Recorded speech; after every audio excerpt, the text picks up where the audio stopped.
The call came at 2 a.m. I was still half in the desert, half in my own bed. Your boy, my former CO's voice was gravel, flat.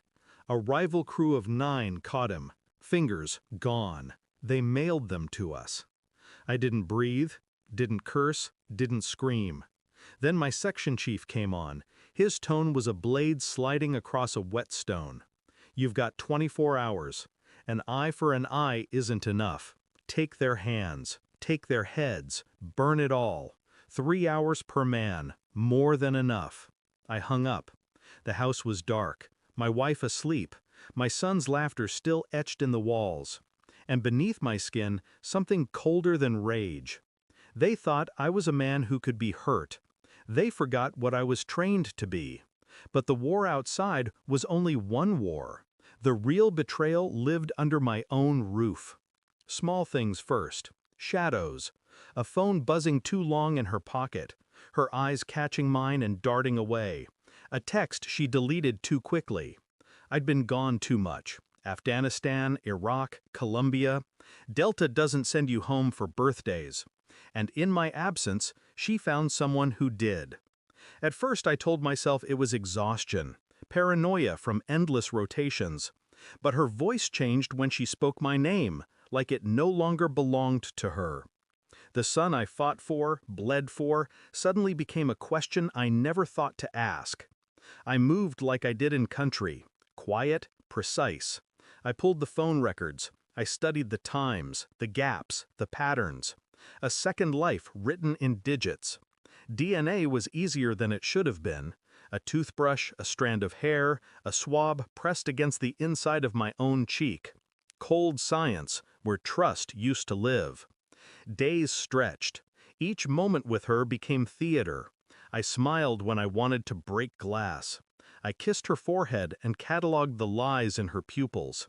She thought she was careful. She wasn't. Every mission taught me patience. Patience is a weapon sharper than steel. The results came back sealed in a white envelope. It weighed less than air. And inside it, the ground under my life collapsed. He wasn't mine. My son, the one they cut, the one they used to bleed me, was born of another man. I held the paper in my hand, feeling nothing. Not anger, not grief, just clarity, brutal and surgical. That night, I slid the envelope across the table. She frowned, confused, then opened it. Her face broke piece by piece. Eyes wide, mouth trembling. The blood drained until she looked like ash wearing skin. "Please," she whispered. I said nothing. I just watched. She begged, sobbed, reached across the table. I pulled my hand back like she was a stranger. And that was the truth. She was. My revenge wasn't loud. It wasn't fists or shouting. It was precision. I'd already spoken to my lawyer. Accounts separated, property divided, custody irrelevant now. She thought she was safe inside the comfort of deception, but I'd been digging escape tunnels for months. When I slid the divorce papers across to her, they landed like a guillotine. "I knew," I said. Her tears froze. "I knew before the test. I wanted proof. Proof you couldn't run from." Her sobs turned into screams, pleas into bargains. She fell to her knees as if that would undo years of betrayal. I stood, collected my jacket, walked to the door. She collapsed behind me, drowning in her own lies. The house was quiet when I left, too quiet for the years I'd given it. I drove into the night, past the glow of streetlights, past the life I'd been tricked into living. I thought of my son. No, her son. A boy born from another man's blood. And I realized the cartel, the ambush, the mutilation, it wasn't my war anymore. She destroyed the only reason I ever fought. And me? I became what I was always meant to be, a man untethered.